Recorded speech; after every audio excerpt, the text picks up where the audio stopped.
წარმოიდგინეთ ჩვეულებრივი დღე 1980-იანი წლების მიწურულის ცხინვალში. ქუჩებში სიმშვიდეა, ეზოებში ბავშვები თამაშობენ. მეზობლები, ქართველები და ოსები ერთმანეთს ესალმებიან. საერთო ოჯახები, საერთო სუფრა, საერთო ყოველდღიურობა და უცებ ყველაფერი ფეთქდება.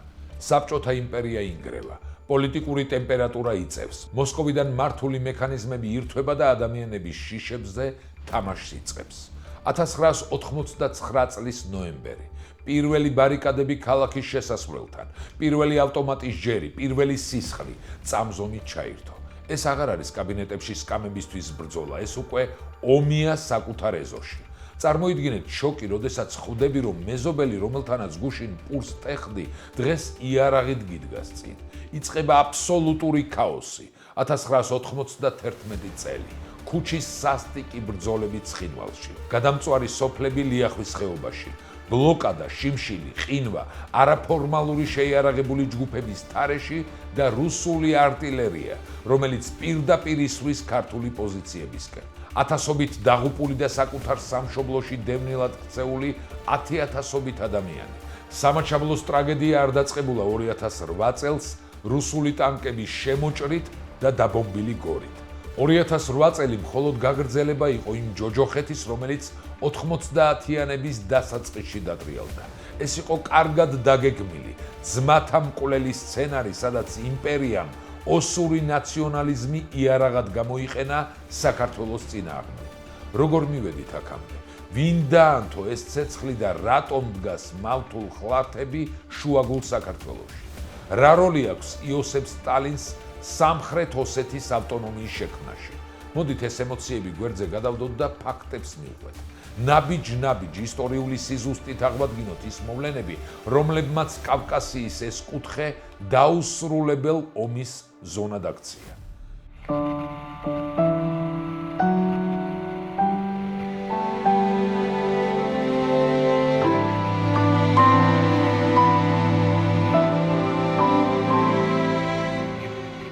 ისტორია ხშირად მშრალი თარიღებისა და გეოპოლიტიკური ფაქტების ერთობლიობაა, მაგრამ როდესაც საქმე სამაჩაბლოს, ცხინვალის რეგიონს ეხება, თითოეული თარიღის უკან ადამიანთა ტრაგედიები, გადამწვარი სოფლები, შუაზე გახლეჩილი ოჯახები და ერთიანი ძმური თანაცხოვრების ნანგრევები დგას. მე-20 საუკუნის 90-იანი წლების დასაწყისში დატრიალებულმა მოვლენებმა კავკასიის ამ ულამაზეს კუთხეში ისეთი ჭრილობა გააჩინა, რომელიც დღემდე არ ხორცდება და მავთულ ხლართების სახით ახლაც სისხლს ადენს საქართველოს. 1918 წელს, როდესაც საქართველომ დამოუკიდებლობა გამოაცხადა, რუსეთმა მაშინვე დაიწყო შიდა არეულობის პროვოცირება. ბოლშევიკებმა ზუსტად იცოდნენ, სად უნდა დაერტყათ. მათ გამოიყენეს ოსური მოსახლეობის ნაწილი და შიდა ქართლში შეიარაღებული აჯანყებები წამოიწყეს. 1918-1920 წლებში ოსმა ბოლშევიკებმა რამდენჯერმე სცადეს საქართველოს მთავრობის დამხობა. მათი მთავარი და ღია მოთხოვნა იყო საბჭოთა რუსეთთან შეერთება. საქართველოს დემოკრატიული რესპუბლიკის სახალხო გვარდიამ ეს აჯანყებები ჩაახშო, თუმცა მოსკოვმა ეს ამბავი არ დაივიწყა. 1921 წელს მე-11 წითელმა არმიამ საქართველო დაიკავა და პირველი რესპუბლიკა დაეცა. გასაბჭოებიდან მალევე რუსეთმა ოს ბოლშევიკებს დამოუკიდებელი საქართველოს წინააღმდეგ ბრძოლა დაუფასა. იმ პერიოდში სტალინი ეროვნებათა საქმეების სახალხო კომისარი იყო. სწორედ ის განსაზღვრავდა, სად უნდა გავლებულიყო ახალი საზღვრები საბჭოთა იმპერიაში. 1922 წლის 20 აპრილს მოსკოვის პირდაპირი დირექტივით საქართველოს ცენტრში, ისტორიულ შიდა ქართლში შეიქმნა სამხრეთ ოსეთის ავტონომიური ოლქი. ბოლშევიკური ხელმძღვანელობის ეს გადაწყვეტილება არ ყოფილა ეთნიკური ჯგუფის უფლებების დაცვა. ეს იყო კლასიკური იმპერიული ხაფანგი, რომელმაც შემდეგი შედეგები მოიტანა. ავტონომიას საზღვრები ისე შემოავლეს, რომ მასში მოექცა 40-ზე მეტი წმინდა ქართული სოფელი. ახალ შექმნილ ოლქს სჭირდებოდა ადმინისტრაციული ცენტრი.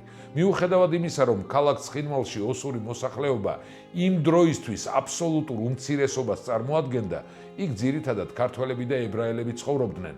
ოლქის შექმნის მთავარი მიზანი იყო თბილისზე კონტროლი. მოსკოვმა იცოდა თუ საქართველო ოდესმე კვლავ მოინდომებდა დამოუკიდებლობას, ცენტრი ამ ავტონომიას ააფეთქებდა. მაგრამ დროის გასვლის შემდეგ ათწლეულების განმავლობაში საბჭოთა საქართველოს შემადგენლობაში არსებულ სამხრეთ ოსეთის ავტონომიურ ოლქში ქართველები და ოსები ერთმანეთის გვერდ-გვერდ ცხოვრობდნენ. შერეული ქორწინებები, ნათესაობა და მეზობლობა ჩვეულებრივი მოვლენა იყო. თუმცა 1980-იანი წლების ბოლოს, როდესაც საბჭოთა იმპერიამ რღვევა დაიწყო, ეროვნულმა გამოღვიძებამ მთელ კავკასიაში იფეთქა. საქართველოში სულ უფრო ძლიერდებოდა ეროვნულ-განმათავისუფლებელი მოძრაობა, რომლის მთავარი მიზანი საბჭოთა კავშირიდან გასვლა და დამოუკიდებლობის აღდგენა იყო. პარალელურად ცხინვალში გააქტიურდა ოსური ნაციონალური ორგანიზაცია ადამონ ნიხასი, სახალხო ფრონტი, რომელიც ითხოვდა საქართველოს საბჭოთა სოციალისტური რესპუბლიკიდან გამოყოფას და ჩრდილოეთ ოსეთთან, შესაბამისად რუსეთთან გაერთიანებას. 1989 წლის 10 ნოემბერს სამხრეთ ოსეთის ავტონომიური ოლქის სახალხო დეპუტატთა საბჭომ მიიღო გადაწყვეტილება ოლქის ავტონომიურ რესპუბლიკად გარდაქმნის შესახებ, რაც საქართველოს უზენაესმა საბჭომ ანტიკონსტიტუციურად ცნო და გააუქმა. 1989 წლის 23 ნოემბერს ქართული ეროვნული მოძრაობის ლიდერებმა ცხინვალისკენ მშვიდობიანი აქცია მსვლელობა მოაწყვეს, თუმცა ქალაქის შესასვლელთან მათ გზა საბჭოთა ჯარმა და ოსური ფორმირებების წევრებმა ჩაუკეტეს. დაიწყო პირველი შეიარაღებული შეტაკებები, რომელსაც პირველი მსხვერპლი მოჰყვა. ეს იყო წერტილი, საიდანაც უკან დასახევი გზა აღარ არსებობდა. 1990 წლის შემოდგომაზე მოვლენებმა შეუქცევადი და უკიდურესად რადიკალური ხასიათი მიიღო. სექტემბერში ცხინვალის სეპარატისტულმა ხელმძღვანელობამ სამხრეთ ოსეთი საბჭოთა დემოკრატიულ რესპუბლიკად გამოაცხადა და მოსკოვს მიმართა ეცნო ის საბჭოთა კავშირის დამოუკიდებელ სუბიექტად. საპასუხოდ 1990 წლის 11 დეკემბერს ზვიად გამსახურდიას მიერ ახლად შექმნილმა საქართველოს რესპუბლიკის უზენაესმა საბჭომ მიიღო ისტორიული და იმ დროისთვის უკიდურესად რისკიანი გადაწყვეტილება სამხრეთ ოსეთის ავტონომიური ოლქის გაუქმების შესახებ. ტერიტორია დაიყო და მიმდებარე რაიონებს გორს, ონს, საჩხერეს და დუშეთს შეუერთდა, ხოლო ისტორიული სახელწოდების აღსადგენად შემოღებულ იქნა ტერმინი ცხინვალის რეგიონი. ასევე აქტიურად დამკვიდრდა ისტორიული ტერმინი სამაჩაბლო. ცხინვალსა და ჯავის რაიონში გამოცხადდა საგანგებო მდგომარეობა. კონფლიქტი პოლიტიკური კაბინეტებიდან ქუჩებში, ტყეებსა და სოფლებში გადავიდა. 1991 წლის 5 იანვარს წესრიგის აღდგენის მიზნით ცხინვალში საქართველოს შინაგან საქმეთა სამინისტროს ნაწილები, ქართული მილიცია და ეროვნული გვარდიის ქვედანაყოფები შევიდნენ. დაიწყო მძიმე ურბანული ომი. ქალაქი ფაქტობრივად ორად გაიყო. ქართული ძალები აკონტროლებდნენ ქალაქის ერთ ნაწილს, ხოლო ოსური სეპარატისტული ძალები მეორეს. ომი გამოირჩეოდა უკიდურესი ქაოსითა და სისასტიკით, ვინაიდან არც ერთ მხარეს არ ჰყავდა სრულფასოვანი, პროფესიონალური და დისციპლინირებული არმია. ბრძოლებში დიდი დოზით იყვნენ ჩართულნი მოხალისეები და სხვადასხვა შეიარაღებული დაჯგუფებები, მათ შორის მოგვიანებით მხედრიონიც. სეპარატისტებს ღიად ეხმარებოდა რუსეთი. ცხინვალში განლაგებული საბჭოთა მოგვიანებით რუსული სამხედრო ბაზები ოსურ ფორმირებებს ამარაგებდნენ იარაღით, ტყვია-წამლით და სამხედრო ინსტრუქტორებით. ხშირ შემთხვევაში რუსული შვეულმფრენები და არტილერია პირდაპირ ესროდა ქართულ პოზიციებს. საქართველოსთვის ეს იყო არა მხოლოდ ოს სეპარატისტებთან, არამედ იმპერიული რუსეთის მანქანასთან დაპირისპირება. 1991-1992 წლების მკაცრი ზამთარი ნამდვილ კოშმარად იქცა. ქართული ძალების მიერ ცხინვალის ბლოკადამ გამოიწვია ელექტროენერგიისა და სურსათის დეფიციტი ქალაქში. თავის მხრივ ოსური და რუსული შეიარაღებული ფორმირებები სასტიკად არბევდნენ, ძარცვავდნენ და წვავდნენ ლიახვის ხეობის ქართულ სოფლებს: თამარაშენი, აჩაბეთი, ქურთა, კეხვი და სხვა. ათასობით ოსი იძულებული გახდა ჩრდილოეთ ოსეთში გაქცეულიყო, ხოლო ათასობით ქართველი საკუთარ სამშობლოში დევნილად იქცა. ომმა იმსხვერპლა დაახლოებით 2000-დან 3000-მდე ადამიანის სიცოცხლე. მეზობელი, რომელთანაც გუშინ პურს ტეხდი, დღეს შენი სახლის გადამწველი ხდებოდა. ნდობა, რომელიც საუკუნეების განმავლობაში შენდებოდა, რამდენიმე თვეში ნაცრად იქცა. სიტუაციას ართულებდა ისიც, რომ 1991 წლის მიწურულს თბილისში დაიწყო შეიარაღებული გადატრიალება ზვიად გამსახურდიას წინააღმდეგ. ქართულმა სამხედრო შენაერთებმა თენგიზკიტოვანის გვარდიამ ცხინვალიდან თბილისში გადმოინაცვლეს ერთმანეთთან საბრძოლველად. ამან ფრონტის ხაზი მოადუნა და ოსურ-რუსულ ძალებს საშუალება მისცა სრული კონტროლი დაემყარებინათ ცხინვალსა და მიმდებარე ტერიტორიაზე. 1992 წელს საქართველოში დაბრუნებულ ედვარდ შევარდნაძეს უმძიმესი მემკვიდრეობა დახვდა. წაგებული ომი სამაჩაბლოში და დაწყებული ომი აფხაზეთში. 1992 წლის 24 ივნისს ქალაქ სოჭში, დაგომისში ედვარდ შევარდნაძემ და რუსეთის პრეზიდენტმა ბორის ელცინმა ხელი მოაწერეს ცეცხლის შეწყვეტის შეთანხმებას. ეს იყო იძულებითი ნაბიჯი საქართველოს მხრიდან.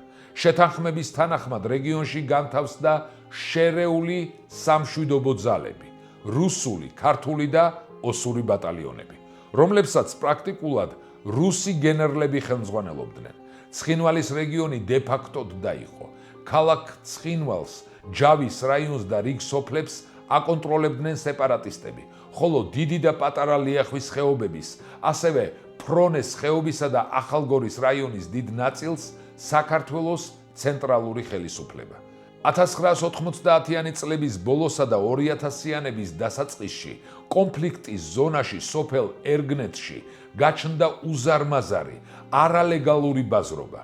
ერგნეთის ბაზარი იქცა კონტრაბანდის შავ ხვრელად საქართველოს ეკონომიკისთვის, საიდანაც რუსული საწვავი, სიგარეტი და ფქვილი უბაჟოდ შემოდიოდა. თუმცა მეორე მხრივ ამ ბაზრობამ შეასრულა უნიკალური სოციალური როლი. ვაჭრობამ აიძულა ქართველები და ოსები კვლავ დაეწყოთ კომუნიკაცია. ადამიანებმა დაიწყეს ერთმანეთთან მიმოსვლა, შერიგება და ყოფით დონეზე ურთიერთობების აღდგენა.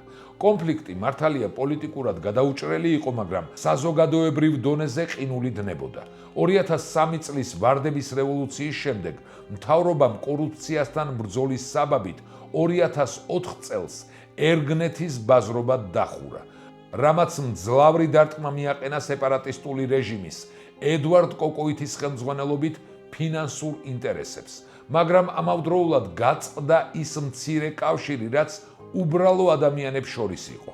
2004 წლის ზაფხულში ცხინვალის რეგიონში ვითარება უკიდურესად დაიძაბა. მოხდა შეიარაღებული შეტაკებები თლიაყანის სიმაღლეებთან. ქართულმა მხარემ რამდენიმე სტრატეგიული წერტილი აიღო, თუმცა დასავლეთის ზეწოლითა და ფართომასშტაბიანი ომის თავიდან აცილების მიზნით ჯარები უკან დახია. პარალელურად რუსეთმა დაიწყო ეგრეთ წოდებული პასპორტიზაციის პოლიტიკა. ცხინვალის რეგიონის მოსახლეობას მასობრივად დაურიგა რუსეთის მოქალაქეობის დამადასტურებელი დოკუმენტები, რათა შემდგომში ამით საკუთარი მოქალაქეების დაცვის საბაბი შეექმნა. 10 წლეულზე მეტი ხნის განმავლობაში ნაგროვები დენთი 2008 წლის აგვისტოში აფეთქდა. აგვისტოს დასაწყისში სეპარატისტულმა ძალებმა დაიწყეს ქართული სოფლების ინტენსიური საარტილერიო დაბომბვა. 7 აგვისტოს ღამეს საქართველოს შეიარაღებულმა ძალებმა დაიწყეს ოპერაცია ცხინვალის რეგიონში კონსტიტუციური წესრიგის აღსადგენად. სწორედ ეს გამოიყენა რუსეთმა ფორმალურ საბაბად და 8 აგვისტოს დილით როკის გვირაბის გავლით საქართველოში 1000-ობით რუსი სამხედრო, 100-ობით ტანკი და ჯავშან ტექნიკა შემოიჭრა. დაიწყო 5-დღიანი ომი. რუსულმა ავიაციამ დაბომბა საქართველოს ქალაქები, გორი, ფოთი, სენაკი, სამხედრო ბაზები და სამოქალაქო ინფრასტრუქტურა. ომის შედეგი საქართველოსთვის ტრაგიკული აღმოჩნდა. დაიღუპა 400-ზე მეტი ქართველი სამხედრო და მშვიდობიანი მოქალაქე. 10,000-ობით ადამიანი, ძირითადად ლიახვის ხეობისა და ახალგორის მოსახლეობა საკუთარ ქვეყანაში ლტოლვილად იქცა. ოკუპანტებმა მიწასთან გაასწორეს და გადაწვეს ცხინვალის რეგიონში შემავალი ძირძველი ქართული სოფლები, რათა იქ ქართველების დაბრუნება შეუძლებელი გამხდარიყო. 2008 წლის 26 აგვისტოს რუსეთის ფედერაციამ საერთაშორისო სამართლის ყველა ნორმის დარღვევით აღიარა სამხრეთ ოსეთისა და აფხაზეთის დამოუკიდებლობა. დღეს სამაჩაბლო ოკუპირებულია. იმ ადგილებში, სადაც ოდესღაც ხეხილის ბაღები ყვაოდა, ახლა რუსული სამხედრო ბაზებია გაშენებული. მავთულხლართები, ეგრეთ წოდებული ბორდერიზაცია შუაზე ყოფს სოფლებსა და ადამიანების ბედს. 1990-იან წლებში დაწყებული კონფლიქტი არ ყოფილა უბრალოდ ეთნიკური დაპირისპირება. ეს იყო იმპერიული ძალის მიერ ოსური ნაციონალიზმის ინსტრუმენტად გამოყენება საქართველოს დასაჯელად მისი თავისუფლებისკენ სწრაფვის გამო. ისტორიული სიზუსტე გვეუბნება, რომ ამ ომში გამარჯვებული არ არსებობს. დამარცხდა საქართველო, რომელმაც დაკარგა ტერიტორია და შვილები. დამარცხდა ოსი ხალხიც, რომელიც რუსული ოკუპაციის იზოლირებულ, მილიტარიზებულ ზონაში აღმოჩნდა მოქცეული განვითარებისა და პერსპექტივის გარეშე. ომის ყველაზე დიდი მსხვერპლი კი ის ნდობა და სითბოა, რომელიც ამ ორ ხალხს საუკუნეების განმავლობაში აკავშირებდა. თუმცა სანამ არსებობს მეხსიერება და სიმართლე, არსებობს იმედიც, რომ ერთ დღეს მავთულხლართები დაირღვევა და კავკასიონის ამ ულამაზეს ფერდობებზე კვლავ დაბრუნდება მშვიდობა და ადამიანური ღირსება. დაგვიწერეთ თქვენი აზრი და გამოსავალი ამ კონფლიქტთან დაკავშირებით. გამოიწერეთ კარდუს გვერდი, მოიწონეთ ეს ვიდეო და გაუზიარეთ რაც შეიძლება ბევრს, რათა ყველამ გაიგოს ამბები საქართველოსზე.